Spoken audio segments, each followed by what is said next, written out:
ಫ್ರೀಯಾಗಿ ಕೊಟ್ರೆ ಬೇಡವಂತೆ, ದುಡ್ಡು ಕೊಟ್ಟು ಖರೀದಿಸ್ತಾರಂತೆ.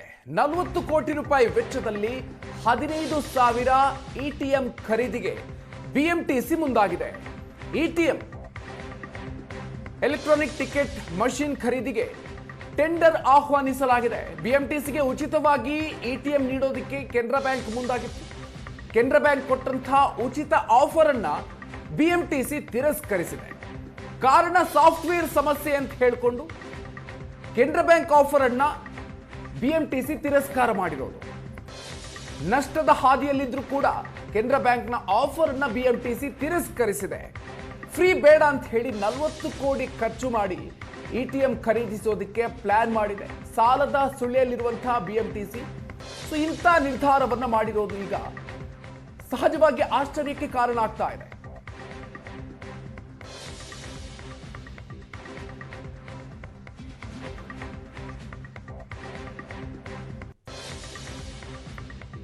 ನೂರಾರು ಕೋಟಿ ಸಾಲದ ಸುಳಿಯಲ್ಲಿ ಒಂದು ಕಡೆಯಲ್ಲಿ ಒದ್ದಾಡ್ತಾ ಇದೆ ಬಿಎಂಟಿಸಿ. ನೌಕರರ ಗಳಿಕೆ ರಜೆಯ ಮೊತ್ತ 200ರಿಂದ 250 ಕೋಟಿ ರೂಪಾಯಿ ಪಾವತಿಸದೆ ಅದನ್ನು ಕೂಡ ಬಾಕಿ ಉಳಿಸಿಕೊಂಡಿದೆ. ಇಂಥ ಒಂದು ಸಂದರ್ಭದಲ್ಲಿ 15,000ಕ್ಕೂ ಹೆಚ್ಚು ಎಲೆಕ್ಟ್ರಾನಿಕ್ ಟಿಕೆಟ್ ವಿತರಣಾ ಯಂತ್ರ ಬೇಕಾಗಿದೆ. ಈ ಸಂದರ್ಭದಲ್ಲಿ ಈ ಇಟಿಎಂ ಅನ್ನ ಕೊಡೋದಕ್ಕೆ ಕೆನರಾ ಬ್ಯಾಂಕ್ ಉಚಿತವಾಗಿ ಕೊಡೋದಕ್ಕೆ ಮುಂದಾಗಿತ್ತು. ಆದರೆ ಈ ಉಚಿತ ಕೊಡುಗೆಯನ್ನ ಸಾರಾಸಗಟಾಗಿ ಬಿಎಂಟಿಸಿ ತಿರಸ್ಕರಿಸಿದೆ. ಇಟಿಎಂಗಳಲ್ಲಿ ಬ್ಯಾಟ್ರಿ ಸಾಫ್ಟ್ವೇರ್ ಸಮಸ್ಯೆಗಳಿದೆ ಅಂತ ಹೇಳಿಕೊಂಡು ಕಾರಣಗಳನ್ನು ಕೊಟ್ಟು ಬಿಎಂಟಿಸಿ ಈ ಆಫರ್ ಅನ್ನು ತಿರಸ್ಕರಿಸಿದ್ದು. 40 ಕೋಟಿ ರೂಪಾಯಿ ವೆಚ್ಚದಲ್ಲಿ ಇಟಿಎಂ ಪೂರೈಕೆಗೆ ಈಗ ಟೆಂಡರ್ಗೆ ಆಹ್ವಾನವನ್ನು ಮಾಡಿದೆ. ಟೆಂಡರ್ ಪ್ರಕ್ರಿಯೆ ಅಂತಿಮ ಹಂತದಲ್ಲಿದೆ. 40 ಕೋಟಿ ರೂಪಾಯಿ ವೆಚ್ಚ ಮಾಡೋದಕ್ಕೆ ನಿರ್ಧಾರ ಮಾಡಲಾಗಿದೆ. ಹೀಗಾಗಿ 40 ಕೋಟಿ ರೂಪಾಯಿ ವೆಚ್ಚದಲ್ಲಿ ಇಟಿಎಂ ಖರೀದಿ ಮಾಡೋದಕ್ಕೆ ಸಂಬಂಧಪಟ್ಟಂತೆ ಬಿಎಂಟಿಸಿ ವಲಯದಲ್ಲೇ ಆಕ್ಷೇಪಗಳು ವ್ಯಕ್ತ ಆಗ್ತಾ ಇದೆ. ಉಚಿತವಾಗಿ ನೀಡುವಂತಹ ಇಟಿಎಂ ಅನ್ನು ಪಡ್ಕೊಂಡು ಸೇವೆಯನ್ನ ಒದಗಿಸಬಹುದಾಗಿತ್ತು. ಏನಾದರೂ ಸಾಫ್ಟ್ವೇರ್ ಅಪ್ಡೇಟ್ಗಳಿದ್ರೆ ಅದನ್ನು ಕೂಡ ಮಾಡಬಹುದಾಗಿತ್ತು.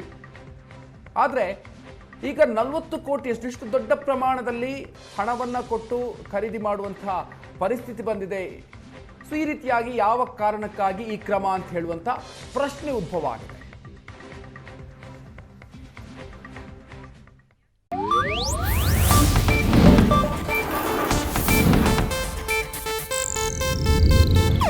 ಇದು ಏಷ್ಯಾನೆಟ್ ನ್ಯೂಸ್ ನೆಟ್ವರ್ಕ್ ಪ್ರಸ್ತುತಿ.